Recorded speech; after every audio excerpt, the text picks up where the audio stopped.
Good morning friends. आज हम question number 41 से स्टार्ट करते हैं। क्वेश्चन नंबर 40 तक हमने प्रीवियस लेक्चर में कवर कर लिया था। R limited and S limited are companies that operate in a same industry. R और एस जो कंपनी है वो सेम इंडस्ट्री में ऑपरेट करती है। The financial statements of the both the companies for the current financial year are as follow। दोनों की financial statement दे रखी है हमें, जिसके अंदर मैं इक्विटी कैपिटल की बात करूँ तो 20 लाख रुपए और 16 लाख रुपए है। रिटेन अर्निंग की बात करूँ तो 4 लाख रुपए, और नॉन करंट लाइबिलिटी में जो लॉन्ग टर्म डेब्ट है वो 10 lakh 6 lakh and current liability आपका 14 lakhs and 8 lakhs. Non current assets आपके गाइस 20 लाख और 10 लाख के हैं, और करंट एसेट्स आपके 28 लैक्स एंड 20 लैक्स के हैं। इनकम स्टेटमेंट की बात करो तो यहाँ पे डायरेक्ट आप ये देखिए कि अर्निंग, आपकी अर्निंग कितनी हो रही है, तो 5,33,000 एंड 2,49,600। एडिशनल इन्फॉर्मेशन में number of the equity share दिया है। यहाँ पे इक्विटी शेयर की वैल्यू दे रखी थी, तो यहाँ पे हम number of the equity share निकाल सकते थे, 10 से डिवाइड करना है। ऑल द क्वेश्चन में इन्फॉर्मेशन दी है कि number of equity share 2 lakh 1,60,000 है। डिविडेंड पे आउट रेशो की बात करूं तो आपका 20% 30% है, मतलब जो भी अर्निंग होती है इसका 20% आप पे कर देते हो, तो रिटेंशन रेशो आपका 80% हो जाएगा और यहाँ 70% हो जाएगा। दोनों कंपनी के मार्केट प्राइस की बात करूं तो एक का 50 रुपये है और एक का 20 रुपये है। Assume that both companies are in a process of negotiating merge through exchange of equity share. दोनों कंपनी इस प्रोसेस में है कि आपस में हम मर्ज कर ले और इक्विटी शेयर के थ्रू मर्ज करें। You are required to determine, हमें क्या निकालना है, decompose the share price of both the company into EPS and price earning component. That means कि आपको ईपीएस निकालना है, प्राइस अर्निंग रेशियो निकालना है। Also segregate this earning per share figure into return on equity and book value per share component. तो आपको equity पर EPS निकालना है, प्राइस अर्निंग रेशियो निकालना है, रिटर्न ऑन इक्विटी निकालना है and book value per share निकालना है। तो गाइस हम पहले पार्ट को सॉल्व करते हैं। पहला part directly information based part है। यहाँ क्वेश्चन नंबर 41 का पहला पार्ट स्टार्ट करते हैं guys. Determination of EPS, price earning ratio, return on equity, book value per share of R limited and S limited का निकालना है। आपको particular R limited S limited. अब सबसे पहले हम ईपीएस निकालते हैं। तो ईपीएस क्या है, कंपनी की अर्निंग देख लो और total number of the shares से डिवाइड कर दो, तो आपका ईपीएस इजीली निकल के आ जाएगा 2.605 एंड 1.56। क्वेश्चन ने एमपीएस भी दे रखा है हमें, तो एमपीएस भी हम लिख देते हैं। इससे ईपीएस और एमपीएस से हमारा प्राइस अर्निंग रेशियो इजीली आ जाएगा। एमपीएस अपॉन में ईपीएस, आपका प्राइस अर्निंग रेशियो होता है 18.76 एंड 12.82।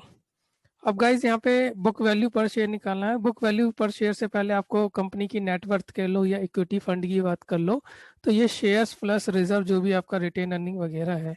तो अगर हम बैलेंस शीट में बात करें तो कंपनी का जो नेटवर्थ है आपका ये 20 लाख प्लस 4 लाख, और इनका तो 16 लाख ही है एस लिमिटेड का। तो यहाँ पे इक्विटी जो फंड हो गया ये आपका 24 लाख का हो गया, और ये आपका एस लिमिटेड का 16 लाख का हो गया। और यहाँ से आप book value per share easily calculate कर पाओगे, क्योंकि बुक वैल्यू आपका पर शेयर, इसको आपको इक्विटी फंड को number of the share holder से डिवाइड करना है। तो number of the share holder 2 lakh है, 24 लाख से डिवाइड करेंगे तो बुक वैल्यू पर शेयर आपका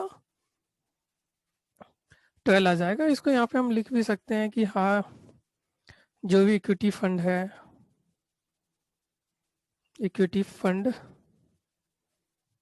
divide by number of shares.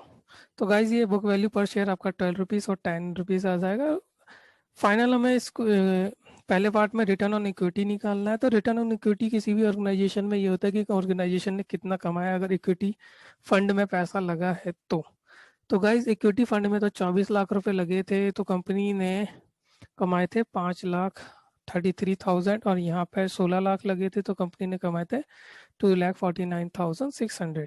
So guys यहाँ पे अर्निंग आपकी 5,33,000 आ जाएगी। इक्विटी फंड आपका 24 लाख का है, इंटू में 100, तो आपका ये आ जाएगा 22.21% return on equity and 15.60% return on equity. So guys यहाँ पे जो क्वेश्चन की पहली रिक्वायरमेंट थी वो डायरेक्ट थी कि हमने सारी इन्फॉर्मेशन दे रखी है, आप हमें EPS, price earning ratio, return on equity and book value per share निकाल दीजिए। उसके बाद क्वेश्चन की जो सेकंड इन्फॉर्मेशन है वो बस ये एस्टिमेट करना चाहता है कि estimate the growth rate of the both the company, या estimate the future EPS growth rate. तो कहीं ना कहीं ग्रोथ रेट क्वेश्चन पूछ रहा है। ग्रोथ रेट का आपको फार्मूला हमने जब डिविडेंड चैप्टर किया था तो वहाँ बताया गया था कि ग्रोथ रेट इक्वल टू में आपका रिटेंशन रेशो बी इंटू में रिटर्न ऑन मार्केट कह लो या रिटर्न ऑन इक्विटी कह लो, बी इंटू में आर होता है आपका ग्रोथ रेट, जिसमें आपका ये रिटेंशन रेशो होता है और ये आपका रिटर्न ऑन इक्विटी होता है। सो गाइस जब हम सेकंड पार्ट सॉल्व करेंगे तो calculation of the growth rate, यहाँ पे ग्रोथ रेट का फार्मूला है बी इंटू में आर, रिटेंशन रेशो इंटू में रिटर्न ऑन इक्विटी कह लो या मार्केटिंग रिटर्न कह लो। अब आर लिमिटेड की बात करते हैं, एस लिमिटेड की बात करते हैं। अब रिटेंशन रेशो यहाँ 80% आएगा या 70% आएगा, ये आपको यहाँ से समझ में आ जाएगा। देखो डिविडेंड पे आउट रेशो कितना है 20%, तो रिटेंशन रेशो कितना हो जाएगा 80%, और यहाँ पे कितना है 30%, तो इसके लिए रिटेंशन रेशो कितना हो जाएगा 70%। रिटर्न ऑन इक्विटी की बात करें तो ये क्वेश्चन में हमने ऊपर सॉल्व किया था, एक का आया था 22%, ये रहा, और एक का आया था 15.60%। सो गाइज रिटेंशन रेशो को रिटर्न ऑन इक्विटी से मल्टीप्लाई करेंगे तो आपका ग्रोथ आ जाएगा। आर लिमिटेड का ग्रोथ आया 17.77% और एस लिमिटेड का आया 10.92%। सो गाइज जो सेकंड रिक्वायरमेंट थी वो भी इंफॉर्मेशन बेस्ड क्वेश्चन था, इजली हो गया। थर्ड रिक्वायरमेंट पे आते हैं क्वेश्चन की। Based on expected operating synergy, based on expected operating synergy, R Limited estimate that the intrinsic value of S Limited equity share would be rupees 25 per share as on its acquisition। मतलब R Limited ये कह रहा है कि जो equity share की जो value है S Limited की वो 25 रुपीज़ है आज की डेट में। You are required to develop a range of justifiable equity share of exchange ratio. जब भी रेंज की बात करते हैं तो आपको गाइज ये ध्यान रखना होगा कि आपको मिनिमम और मैक्सिमम दोनों निकालने पड़ते हैं कि हाँ क्या रेंज होगा। That can offered by R limited to the share holder of S limited based on your analysis on the part 1 and part 2। Would you expect the negotiation term, और आपको बेस क्या रखना है, बेस रखना है आपको part 1 के जो सॉल्यूशन किया, पार्ट 2 का सॉल्यूशन जो किया है उसको बेस रखना है। Would you expect the negotiation term to be closer to upper or lower exchange ratio limit and why? So simple आप ये समझिए कि आपको एक्सचेंज रेशो डिसाइड करना है। तो एक्सचेंज रेशो इस क्वेश्चन में आपको सबसे पहले एक्सचेंज रेशो एक बार मार्केट प्राइस पे निकाल के देख लेते हैं। तो मार्केट प्राइस पे जब आपने एक्सचेंज रेशो निकाला तो market price of S limited, हम ये आर लिमिटेड के अकॉर्डिंग कर रहे हैं, तो market price of S limited upon में market price of R limited. तो यहाँ पे गाइस एक्सचेंज रेशो आया आपका 0.40 रेशो 1, एक शेयर के बदले में 0.40। जबकि आर लिमिटेड ने जो इंट्रांसिक वैल्यू डिसाइड करी थी, आज शेयर की वैल्यू डिसाइड करी थी वो 25 करी थी, जबकि बुक में आपका 20 rupees market value per share है। सो कहीं ना कहीं आर लिमिटेड ने एक अपर लिमिट तय कर दी कि 25 ही होगी। तो उस सिनेरियो में जो रेशो निकल के आया वो 0.50 रेशो 1 आया। तो लोअर लिमिट भी निकाल दी आर लिमिटेड ने और मैक्सिमम लिमिट भी निकाल दी आर लिमिटेड ने। अब आर लिमिटेड इन दोनों में से कौन सा ऑफर देगा, तो आर लिमिटेड की जाहिर सी बात है कि पूरे क्वेश्चन को अगर आप सॉल्यूशन देखते हो तो देखो गाइस यहाँ पे आर लिमिटेड का ग्रोथ भी ज़्यादा है, आर लिमिटेड की रिटर्न ऑन इक्विटी ज़्यादा है, बुक वैल्यू पर शेयर भी ज़्यादा है।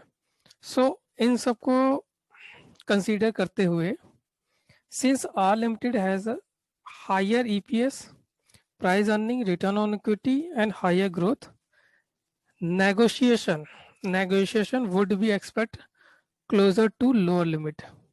जो आपकी लोअर लिमिट निकली है 0.40 रेशो 1, नेगोशिएशन वहाँ एक्सेप्ट हो जाएगा, क्योंकि ये तो आपकी मैक्सिमम लिमिट हो गई जो आर लिमिटेड ने ऑफर करा कि हाँ इनकी इंट्रिंसिक वैल्यू 25 होगी, और मार्केट वैल्यू से कंपैरिजन किया वो तो और कम आ रहा था लोअर लिमिट पे। तो आर लिमिटेड ने जो मैक्सिमम और लोअर लिमिट निकाला है उसमें से लोअर लिमिट को ही आर लिमिटेड एक्सेप्ट करेगा और एस लिमिटेड से रिक्वेस्ट करेगा कि इसी रेशियो पे हमें शेयर एक्सचेंज करना चाहिए। क्यों? क्योंकि आर लिमिटेड का EPS price earning ratio return on equity higher है as compared to S limited.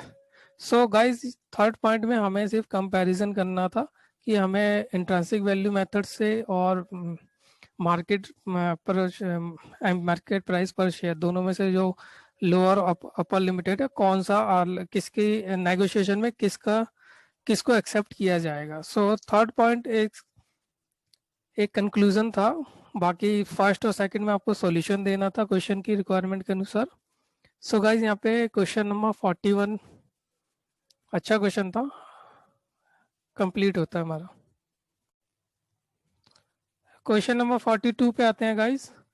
B limited and D limited both the companies are operating in a same industry।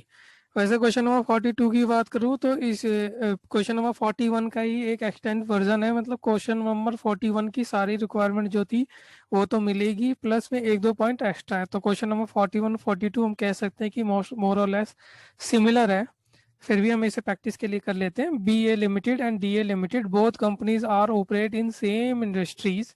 The financial statement of the companies for the current financial year are as follow। Financial statement दिया हुआ है आपको B A limited का और D A limited का, जिसमें आपका current assets 14 lakh के हैं और 10 लाख के हैं, फिक्स एसेट्स 10 लाख के हैं, 5 लाख के हैं, और इक्विटी शेयर कैपिटल की बात करें तो ये आपका 10 लाख का है और रिटेन अर्निंग 2 लाख की है, और डीए का इक्विटी शेयर जो है वो 8 लाख के हैं, रिटेन अर्निंग नहीं है। लॉन्ग टर्म डेप्ट की बात करें तो 5 लाख 3 लाख के, करंट लायबिलिटी की बात करें 7 लाख 4 लाख की है। अब नेट इनकम की बात करते हैं तो इनकम स्टेटमेंट में हमें अर्निंग आफ्टर टैक्स देखना है कि कंपनी ने कितना कमाया। तो कंपनी ने 2,10,000 और 99,000 कमाया है, जिसको अगर नंबर ऑफ इक्विटी शेयर से डिवाइड करेंगे तो अर्निंग पर शेयर आ जाएगा। डिविडेंड पे आउट रेशो आपका 40% है, मार्केट प्राइस आपका 40 और 15 रुपये दे रखा है करंट मार्केट प्राइस। अब गाइज यहाँ पे अगर मैं फर्स्ट 3 रिक्वायरमेंट देखूँ तो same as it is question number 41 की तरह ही है, और क्वेश्चन रिक्वायरमेंट नंबर 4 और 5 है वो एक्स्ट्रा है। सो assume that both the companies are in a process of negotiating a merger through an exchange of equity share। You have been asked to assist in stabilizing equitable exchange term and are required to decompose the share price of both the company into EPS। Basically requirement number 1 यही है कि company का EPS निकालो, price earning component निकालो, फिर return on equity निकालो and book value per share निकालो। Requirement number 2 है आपकी ग्रोथ की बात करता है। रिक्वायरमेंट नंबर 3 आपकी नेगोशिएशन की बात करता है कि आपका एक्सचेंज रेशो क्या कैलकुलेट करेंगे। सो आइए रिक्वायरमेंट नंबर 1 2 एंड 3 को कैलकुलेट करते हैं, जो कि क्वेश्चन नंबर 41 की तरह सेम है। सो calculate the EPS price earning ratio return on equity and book value per share of B limited and D limited का निकालना है। तो इसकी अर्निंग आपकी गाइस 2,10,000 है और 99,000 है। अभी हमने रिक्वायरमेंट क्वेश्चन में पढ़ा था। नंबर ऑफ द शेयर आपके 1 लाख है और 80,000 है। तो अर्निंग पर शेयर आपका 2.10 और 1.2375 आ जाएगा इजिली। अर्निंग पर शेयर आ जाएगा। क्वेश्चन ने मार्केट प्राइस दिया हुआ है 40 और 15, तो प्राइस अर्निंग रेशो आपका इजीली निकल आएगा। मार्केट प्राइस पर शेयर अपॉन में अर्निंग पर शेयर आपका 19.05 एंड 12.12 आ जाएगा। अब बात कर लेते हैं book value per share. Book value per share से पहले आपको इक्विटी फंड पता होना चाहिए कि कंपनी का इक्विटी फंड कितना है। तो इक्विटी फंड होता है आपका जितना भी इक्विटी और रिजर्व में रहता है। तो यहाँ पे इक्विटी फंड इनका 12 लाख है बी लिमिटेड का, और डी लिमिटेड का इक्विटी फंड जो है गाइस वो 8 लाख का है। So book value per share होता है जितना भी नेटवर्थ कह लो, इक्विटी फंड कह लो, उसको नंबर ऑफ द शेयर से डिवाइड कर देते हैं। तो ये 12 लाख है, नंबर ऑफ द शेयर आपका 1 लाख है, डिवाइड करेंगे तो आपका 12 आ जाएगा और यहाँ पे 10 आ जाएगा book value per share. Return on equity होता है कि आपका जितना भी इक्विटी फंड लगा है उस पर आपने कितनी अर्निंग करी है। तो यहाँ पे इक्विटी फंड 12 लाख लगा है तो कंपनी ने 2,10,000 की अर्निंग करी है। तो यहाँ 2,10,000 अपॉन में 12 लाख इंटू में 100 आपका आ जाएगा 17.50 एंड 12.37%। सो गाइज क्वेश्चन की जो पहली रिक्वायरमेंट थी EPS price earning ratio return on equity and book value per share निकालने की, वो हमने इजीली कैलकुलेट कर ली है। क्वेश्चन की जो सेकंड रिक्वायरमेंट थी वो थी calculation the future growth rate. तो ग्रोथ रेट को निकालने का फार्मूला जो होता है वो हमारा बी इंटू में आर होता है। रिटेंशन रेशो हमारी बी होती है और आर हमारा रिटर्न ऑन इक्विटी होता है। तो क्वेश्चन में हमने यहाँ से रिटर्न ऑन इक्विटी कैलकुलेट किया था, तो ये फिगर आपकी उठ के यहाँ आ जाएगी, 12.37 भी यहाँ आ जाएगा। अब बात करते हैं रिटेंशन रेशो की। तो यहाँ पे गाइस देखिए डिविडेंड पेमेंट रेशो कितना 40% है, तो कंपनी का रिटेंशन रेशो कितना होगा 60%। और यहाँ पे डिविडेंड पे आउट रेशो कितना है 60%, तो रिटेंशन रेशो कितना होगा 40%। सो पी इंटू में आर जब हम करेंगे तो हमारी जो ग्रोथ निकल के आएगी गाइस, फ्यूचर ग्रोथ, वो आपकी 10.50% और 4.95% निकल के आ जाएगी। थर्ड रिक्वायरमेंट कहता है इक्विटेबल वाली बात कहता है, और जो इंट्रिंसिक वैल्यू बी लिमिटेड ने दी है डी लिमिटेड को एक्वायर करने के लिए, वो ₹20 पर शेयर है। सो गाइज यहाँ पे हम जो इक्विटी एक्सचेंज रेशो निकालेंगे वो इंट्रिंसिक वैल्यू के बेस पे भी निकालेंगे और मार्केट प्राइस बेस पे भी निकालेंगे। पहले हम मार्केट प्राइस बेस पे निकालते हैं। तो मार्केट प्राइस गाइज यहाँ पे डी लिमिटेड का 15 रुपये है और बी लिमिटेड का 40 है, तो एक्सचेंज रेशो आया 0.375:1। और अगर इंट्रांसिक वैल्यू के बेस पे चलेंगे जो कि क्वेश्चन ने इंफॉर्मेशन दी है, तो इंट्रांसिक वैल्यू के अकॉर्डिंग मार्केट प्राइस तो आपका 40 ही रहेगा बी लिमिटेड का, लेकिन डी लिमिटेड का जो इंट्रेंसिक वैल्यू है वो आपकी 40 हो जाएगी। सो ये आपका 0.5:1। तो गाइज ये आपकी अपर लिमिटेड हो गया और ये आपका लोअर लिमिट हो गया कि हाँ जो बी लिमिटेड है इसी रेंज में देगा। और थर्ड पॉइंट की रिक्वायरमेंट थी कि आपको रेंज निकालना था, तो ये रेंज है। अब ये बताना है कि इस रेंज में से सिलेक्शन क्या होगा। सो सिंस अब ये समझो कि बी लिमिटेड का earning per share, return on equity, price equity, even growth, अगर आप डी लिमिटेड से कंपेयर करोगे तो मोर और लेस ज़्यादा है डी लिमिटेड के कंपेयर में बी लिमिटेड का, इसलिए बी लिमिटेड इस प्राइस रेंज में से लोअर प्राइस रिटर्न को, लोअर लिमिट को सिलेक्ट करेगी और डी लिमिटेड को उसे मानना ही पड़ेगा। So higher the growth rate expectation, the negotiable term would be expected to be closer at the lower limit. जो आपका नेगोशिएशन है वो लोअर लिमिट पे क्लोज होगा। सो गाइज फर्स्ट 3 रिक्वायरमेंट तो इजीली कैलकुलेट हो गई। फोर्थ रिक्वायरमेंट और fifth extension of the question है, तो हम पढ़ लेते से। Calculate the post merger EPS on an exchange ratio of 0.4:1। अगर आपका एक्सचेंज रेशो 1 रेशो के बदले में 0.40 ratio of B limited offer by B to A, तो indicate the immediate EPS accretion और डायल्यूशन की ईपीएस में इंक्रीजमेंट होती है डिक्रीजमेंट होती है if any, that will occur for each group of the share holder. तो हमें ये निकालना है कि each group of the share holder पे वो क्या इम्पैक्ट पड़ता है कि ईपीएस बढ़ रही है या फिर डाइल्यूट हो रही है, कम हो रही है। तो सबसे पहले हम पोस्ट मर्जर ईपीएस निकाल लेते हैं। तो EPS of the merge entity का निकालोगे बी प्लस डी का, तो देखो बी की अर्निंग तो 2,10,000 है जबकि डी की अर्निंग 99,000 है। बी का number of the share 1 lakh है और डी का नंबर ऑफ द शेयर आपका 80,000 है और एक्सचेंज रेशो कितना था 0.40। सो गाइज इसे हम कैलकुलेट करेंगे तो हमारा post merger merge entity B और डी की आ जाएगी 2.34। इसे आप बी लिमिटेड का भी ईपीएस कह सकते हो, तो बी लिमिटेड का ईपीएस आ जाएगा आफ्टर मर्जर 2.341। अगर हमें डी लिमिटेड का एलोन निकालना है तो इस ईपीएस में हमें एक्सचेंज रेशो से मल्टीप्लाई करना पड़ेगा। तो 2.341 में अगर मैं 0.40 का मल्टीप्लीकेशन करूंगा तो 0.9364 ईपीएस आ जाएगा डी का ओनली, डीए ओनली। और यहाँ पे हमने मर्ज एंटिटी का निकाला था। सो गाइज यहाँ इसके बाद हम सीधा इम्पैक्ट निकाल देंगे कि ईपीएस आफ्टर मर्जर हमने यहाँ कैलकुलेट कर लिया, ये 2.41 आ गया और ये आपका 93.64 यहाँ आ जाएगा।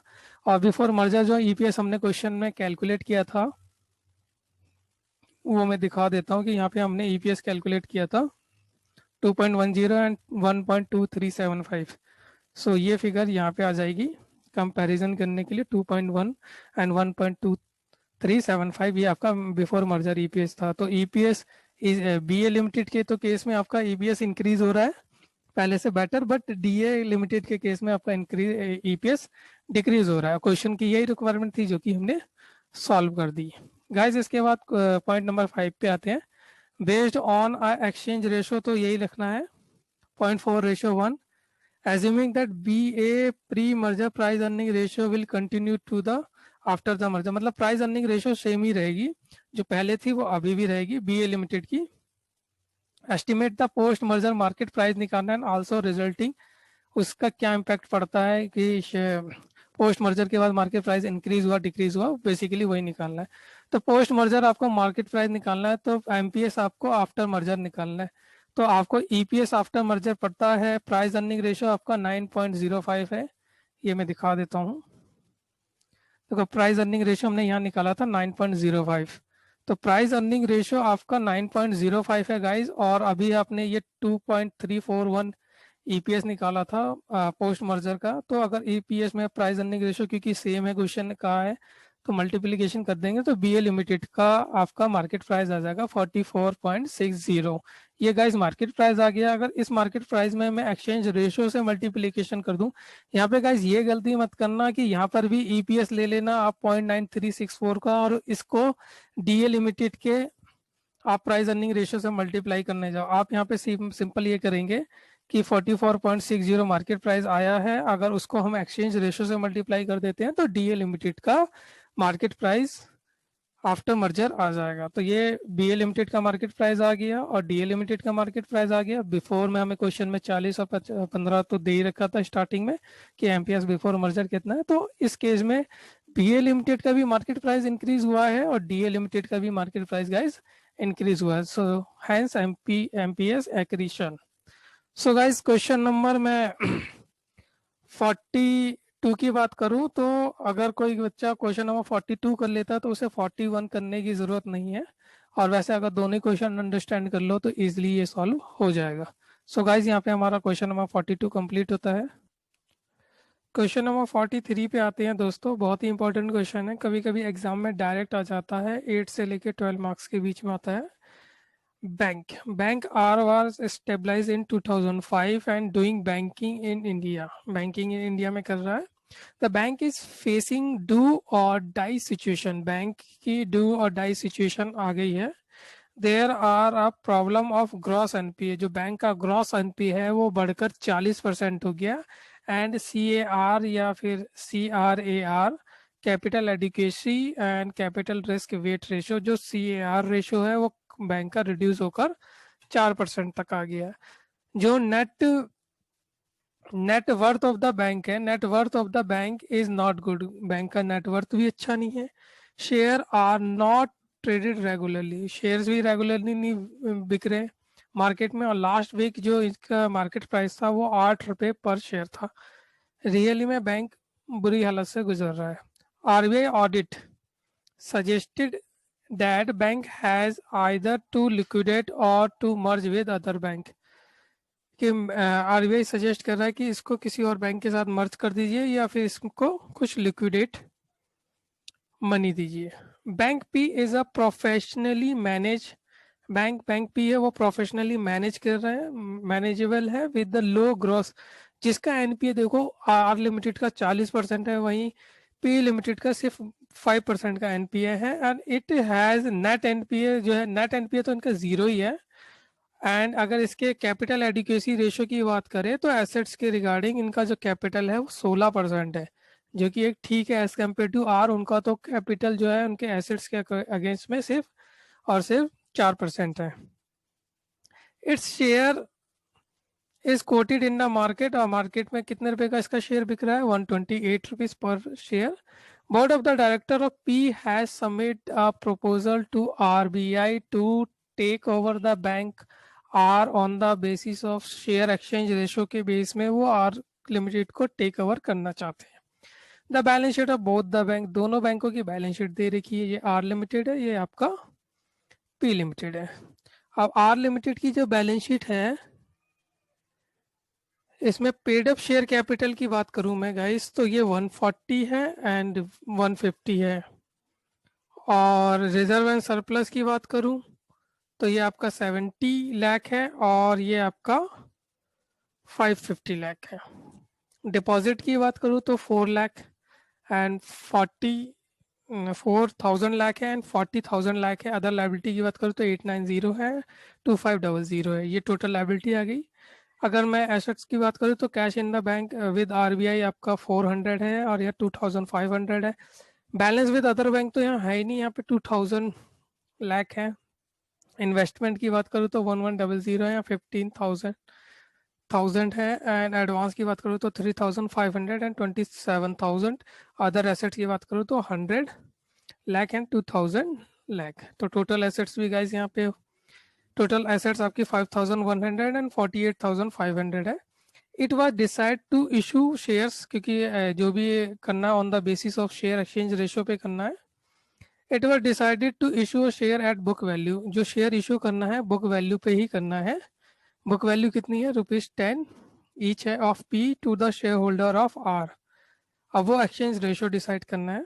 All the assets and liability are to be taken over book value, जो भी एसेट्स और लाइबिलिटी है वो बुक वैल्यू पे ली गई है। बेसिकली इन दोनों को ऐड करते चले जाएंगे सेम के सेम, किसी की भी कोई मार्केट वैल्यू नहीं है। For the swap ratio, swap ratio के लिए वेट असाइन किया गया है। स्वैप रेशो के लिए एक कंडीशन नहीं दी गई कि मार्केट प्राइस पे ले लो या बुक वैल्यू पे ले लो। स्वैप रेशो के लिए डिफरेंट पैरामीटर दिए गए, जैसे कि ग्रॉस एनपीए को भी कंसीडर करना है, कार को भी कंसीडर करना है, मार्केट प्राइस को भी कंसीडर करना है और बुक वैल्यू को भी कंसीडर करना है। सबकी अपनी अपनी एक रेशो दे रखी है। सो गाइस हम सभी के बेस पे एक्सचेंज रेशो निकाल लेते हैं और फिर उनके वेट से मल्टीप्लाई कर देंगे तो हमारा फाइनल स्वैप रेशियो निकल के आ जाएगा। ठीक है गाइस, तो अब इस स्वैप रेशियो में अगर मैं ऑन द बेसिस ऑफ, पहले वाले को छोड़ उसे अभी एक्सप्लेन करूंगा मैं, सेकंड वाले पे देखते हैं। अगर on the basis of CAR करेंगे तो CAR of R limited and CAR of P limited, CAR of R 4 है और कार ऑफ पी लिमिटेड का 16 है, तो 0.25 आपका रेशियो आ जाएगा। और अगर मैं बात करूं on the basis of market price, तो मार्केट प्राइस के बेस पे करना है तो आपका ये पॉइंट, इसको एक बार करेक्ट कर देता हूं मैं,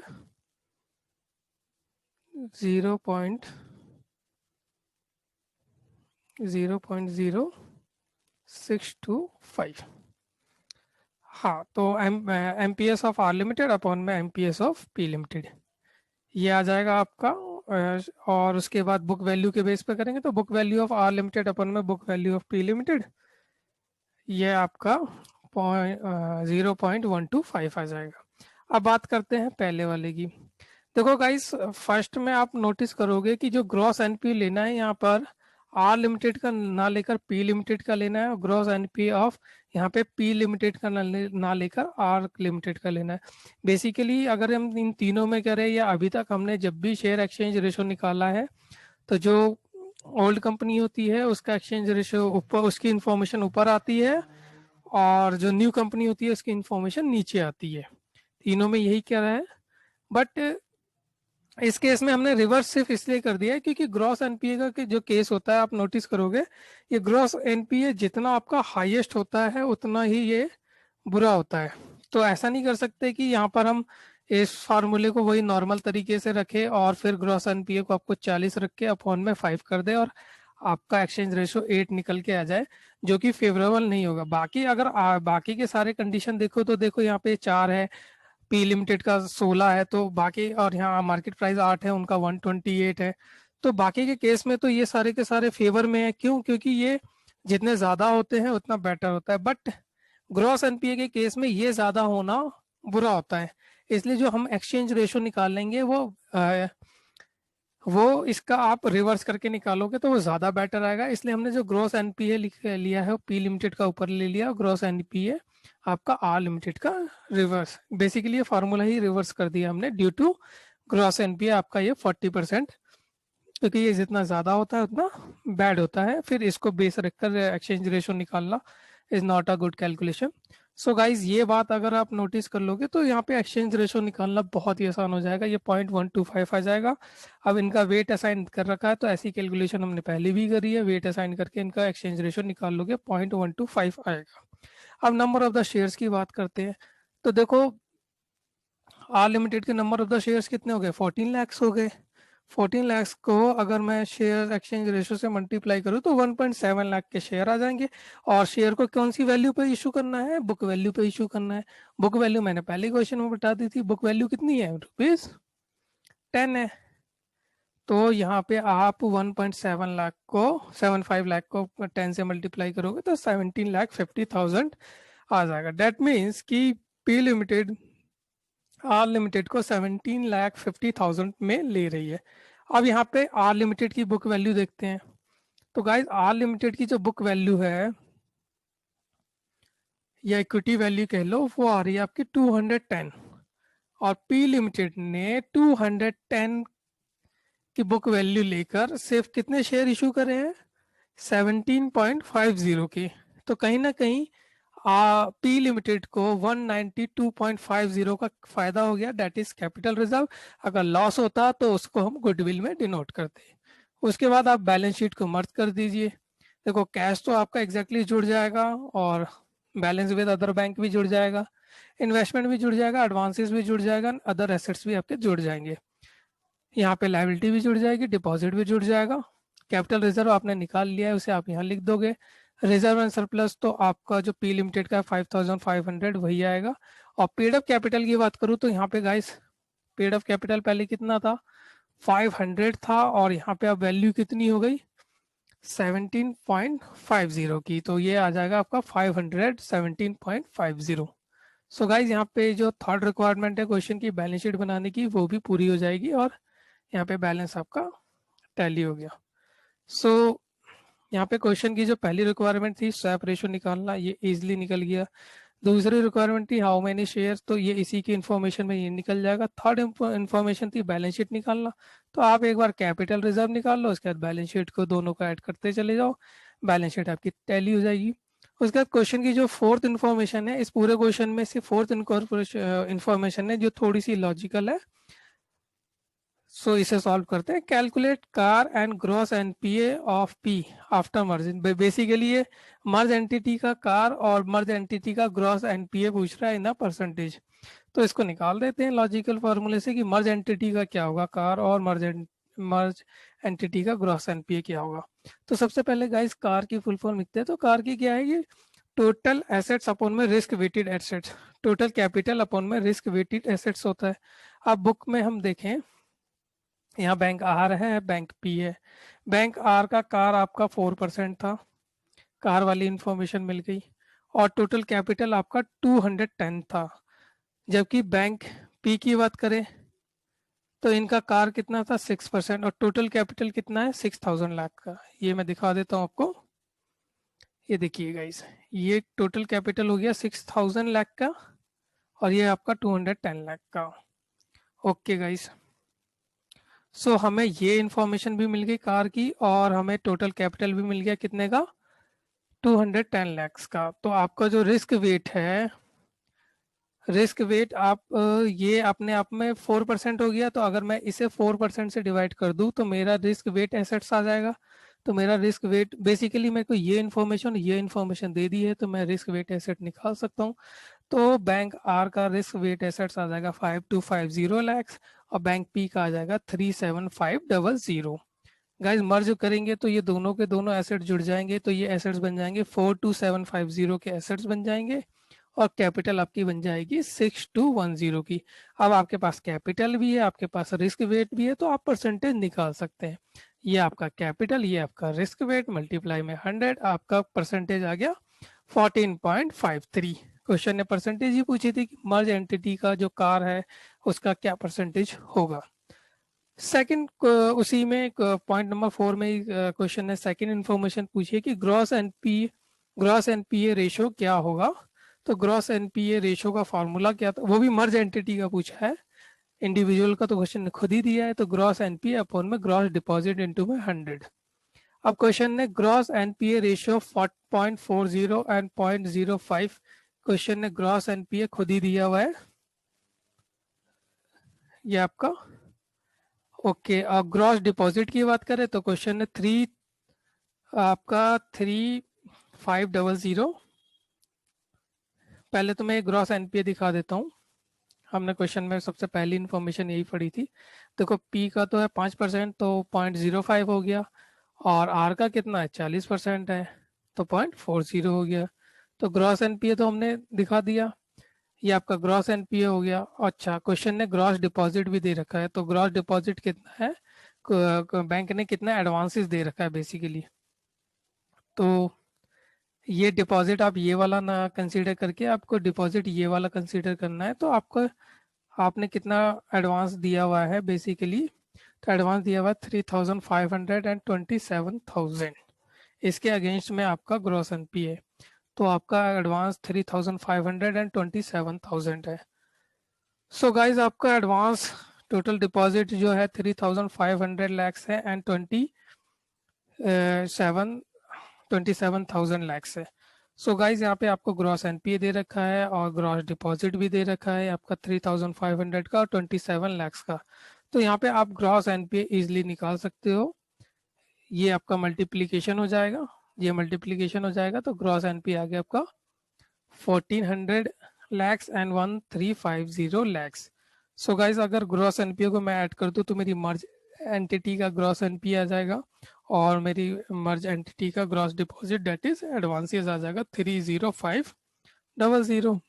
तो मैं ग्रॉस एनपीए मर्ज एंटिटी का निकाल सकता हूँ। तो ग्रॉस एनपीए मेरी मर्ज एंटिटी का क्या होगा 2750 अपॉन में 30500 इंटू में 100 तो 9.016 और अगर मैं 100 से डिवाइड कर दूं तो ये 0.090 आपका ग्रॉस एनपी आ जाएगा मर्ज एंटिटी का। सो गाइस मैं क्वेश्चन नंबर 43 करूँ तो इसका जो पार्ट डी है वो बहुत ज़्यादा इंपॉर्टेंट है। इस पार्ट डी को एक बार प्रैक्टिस कर लीजिएगा और जब भी ए पार्ट में निकालेगा स्वैप रेशो तो ग्रॉस एनपीए के केस में आप इसको रिवर्स करके ग्रॉस एनपीए निकालिएगा, क्योंकि ये जितना ज़्यादा होता है वो उतना कंपनी के लिए बैंक के लिए वो ठीक नहीं होता। सो गाइज मैं क्वेश्चन नंबर 43 कहूँ तो आसान क्वेश्चन है और इसका पार्ट डी जरूर प्रैक्टिस कर लीजिएगा। सो यहाँ पे हमारा क्वेश्चन नंबर 43 भी कंप्लीट होता है। क्वेश्चन नंबर 44 पे आते हैं guys. Question number 44 question number 43 की तरह सेम है, तो 43 मैंने क्वेश्चन नंबर करवा दिया है। क्वेश्चन नंबर 43 प्रैक्टिस करते ही आपका क्वेश्चन नंबर 44 भी इजीली हो जाएगा। सो गाइस हम क्वेश्चन नंबर 45 पे आते हैं। क्वेश्चन नंबर 45 क्या कहता है, a valuation done of an establishment company by a well known. देखो एक स्टेबलाइजमेंट कंपनी की वैल्यूएशन हुई है, किससे हुई है, वेल नोन एनालिस्ट से हुई है। Has estimate the value, value जो एस्टिमेट करी है वो 500 लैक्स कर दी है based on the expected free cash flow for next year of 20 lakhs and expected growth of 5%। कि आपकी जो फ्री कैश फ्लो है वो 20 लाख रुपीज आएगा और उसके बाद जो ग्रोथ होगी वो 5% की ग्रोथ होती चली जाएगी। While going through a valuation procedure, you found that the analyst has made a mistake of using book value of debt and equity in the calculation. While going through the valuation procedure को जब check किया तो पाया गया कि analyst ने क्या कर दी है, मिस्टेक कर दी है यूजिंग बुक वैल्यू ऑफ डेप्ट और equity in his calculation while you do not know the book value weight he use. उसने क्या बुक वैल्यू वेट लिया वो हमें पता ही नहीं है। You have been provided with the following information, ये कुछ इन्फॉर्मेशन दी गई है। देखो गाइज यहाँ पे कॉस्ट ऑफ द इक्विटी जो दे रखा है 12% एंड कॉस्ट ऑफ द डेप्ट है वो आपका 6% है। And market value of the equity is, जो भी इक्विटी की जो मार्केट वैल्यू है 3 times of the value of the market value of equity is 3 times the value of the equity and the market value of the debt is equal to the book value of the debt। देखो जो value of the equity है, book value की जो equity है उसमें जो market value of the equity है वो 3 गुना है और जो बुक वैल्यू ऑफ द डेप्ट है वो मार्केट वैल्यू ऑफ द डेप्ट भी सेम बराबर है। You are required to estimate the correct value of the company, हमें कंपनी की करेक्ट वैल्यू निकालनी है। पहले जो निकली थी 500 लाख वो कहीं ना कहीं उसके अंदर कुछ मिस्टेक्स है। वो मिस्टेक्स क्या है कि जो वेट लिया गया है, mistake using the book value of the डेप्ट and equity in his calculation, उसने अपनी कैलकुलेशन में बुक वैल्यू ऑफ द डेप्ट और value of the equity, book value of the equity दोनों को गलत लिया है। क्योंकि रियलिटी में क्या है, करेक्ट वैल्यू क्या है कि जो book value of the equity है वो 3 टाइम्स है और जो वैल्यू ऑफ द डेप्ट है वो इक्वल टू मार्केट वैल्यू के बराबर है। तो गाइज उसने क्या किया कि बुक वैल्यू ऑफ द डेप्ट जो equity book value of the equity था वही ले लिया, सेम का सेम ले लिया 3 टाइम्स, जबकि मार्केट वैल्यू लेना चाहिए था। और वैल्यू ऑफ द डेप्ट तो उसने सही लिया क्योंकि वो मार्केट वैल्यू के बराबर ही है। बुक वैल्यू ऑफ द डेप्ट is equal to market value. So guys यहाँ पे हम सबसे पहले इंफॉर्मेशन देखते हैं कि हमें क्या क्या इंफॉर्मेशन दी है। तो अगर वैल्यू ऑफ द फर्म निकालनी है तो आपका जो free cash flow of the firm है वो आपका कितना है, वो आपका 20 lakhs है। और इसके बाद तो आपकी ग्रोथ है, तो ये अगर आप यहीं कैलकुलेट करोगे तो कॉस्ट ऑफ इक्विटी माइनस का ग्रोथ रेट, और इसको प्रेजेंट वैल्यू में भी कैलकुलेट नहीं करना होगा क्योंकि आप फर्स्ट ईयर में ये सारी कैलकुलेशन कर रहे हो। तो वैल्यू ऑफ द फर्म कितनी आई थी आपकी, ₹500 lakhs आई थी। 500 lakhs आई थी। फ्यूचर कैश फ्लो कितना है आपका, 20 lakhs का है, ₹20 का है। और कॉस्ट ऑफ द इक्विटी, ये आपका कॉस्ट ऑफ द इक्विटी ना होकर कॉस्ट ऑफ द कैपिटल है गाइज, ये याद रखना। ये सी है, cost of the capital minus growth. Question में कितनी है आपकी 5% की ग्रोथ है। तो cost of the capital guys कितना आ गया आपका 9% आ गया। तो वेट ऑफ द डेप्ट, अगर आप वेट ऑफ द डेप्ट एक्स मानोगे तो क्योंकि वेट का हमें अंदाजा नहीं है तो वेट ऑफ द डेप्ट हम एक्स मान लेते हैं, तो वेट ऑफ द इक्विटी कितना होगा 1 - x होगा, यही होता है। सो हम कॉस्ट ऑफ द कैपिटल निकालते हैं, तो कॉस्ट ऑफ द कैपिटल में क्या होता है, कॉस्ट ऑफ इक्विटी इनटू में weight of equity plus cost of the डेप्ट इनटू में वेट ऑफ द डेप्ट। अब कॉस्ट ऑफ द कैपिटल कितना हमारा निकला था, 9% निकला था। और आपका कॉस्ट ऑफ द इक्विटी कितना है क्वेश्चन में, 12%, ये आपका कॉस्ट ऑफ द इक्विटी दे रखा है। और वेट कितना है 1 - x है, प्लस कॉस्ट ऑफ द डेप्ट कितना है क्वेश्चन में 6% दे रखा है। वेट कितना है गाइज, वेट आपने x माना है तो x ले लिया है। तो यहाँ पे गाइज x की कैलकुलेशन आ गई है 0.50। डेट मीन्स कि आपके जो x की वैल्यू है वो 0.50 है। तो इसको आप करेक्टली कैसे कैलकुलेट कर सकते हो, hence correctly weight of the equity कितना हो जाएगा, वो 150% हो जाएगा, और वेट ऑफ द डेप्ट कितना हो जाएगा 50% हो जाएगा। इसी को हम कंसीडर करते हुए जब हम कॉस्ट ऑफ द कैपिटल निकालेंगे तो कॉस्ट ऑफ द कैपिटल आपका 12% है। और वेट ऑफ द इक्विटी अगर आप, ये तो आपका 50% और 150%, ये आपका 200 होता है। अगर इसको 100 के उसमें अलाइन करेंगे तो ये आपका 0.75% हो जाएगा, प्लस 6% जो एक्स की वैल्यू आई थी वो 0.25 वेट हो जाएगा। तो ये वेट आपका 0.25 है, इसका वेट आपका 0.75 है। ये क्वेश्चन ने नहीं दिया था, ये हमने निकाल लिया क्योंकि हमें डेप्थ की वैल्यू पता चल गई। डेप्थ की वैल्यू वैल्यू आपका जितना है उतना ही आपका कितना हो जाएगा, उसका 3 गुना कितना हो जाएगा आपका value of the weight of equity. So ये आपका 150% हो गया आपकी वैल्यू ऑफ द इक्विटी, और आपका जो डेप्ट है वो कितना है 50% है। सो गाइज यहाँ पे आपका कॉस्ट ऑफ द कैपिटल जो है 12% का 75%, और डेप्ट का आपका 0.25%। तो कॉस्ट ऑफ द कैपिटल आ गया आपका 10.50%। तो आपको 20 लाख का कैश पता है, 10.50 का कॉस्ट ऑफ कैपिटल पता है, 5% की ग्रोथ है, तो एक्चुअल वैल्यू आएगी 363.64 लैक्स। गाइस क्वेश्चन को मैं एक बार और बता देता हूँ आपको। देखो जो market value of the equity है वो 3 times the value of the equity है। Book value of the book की जो वैल्यू ऑफ द इक्विटी है उसके 3 टाइम्स है, और मार्केट वैल्यू ऑफ द डेप्ट है वो इक्वल टू में बुक वैल्यू ऑफ द डेप्ट है। ठीक है गाइज, इस पॉइंट को कंसीडर रखकर आपने जो वेट निकाला है, तो वेट आप जितना भी निकालोगे डेप्ट का, उसका इक्विटी का वेट वो हो जाएगा उसका 3 गुना। तो डेप्ट का वेट अगर हमने 50% निकाला है तो इक्विटी का वेट कहीं ना कहीं 150% होगा। ये आपको उस लाइन के एज्यूम करके ये लाइन निकालनी है। जैसे करेक्ट वैल्यू निकाल लोगे इस मैथ 150% और 50% का अलाइनमेंट करोगे तो 0.75% और 0.25% ही आएगा, 0.25 और 0.75, और आप इसे 12% से कैलकुलेट कर लोगे तो ये आपका 10.50% आ जाएगा। सो गाइज यहाँ पे क्वेश्चन नंबर 45 में एक छोटा सा लॉजिक था, उसे अगर आप क्रैक कर लेते हो तो क्वेश्चन नंबर 45 आपका इजीली सॉल्व हो जाएगा। सो गाइज यहाँ पे हमारा क्वेश्चन नंबर 45 कंप्लीट होता है।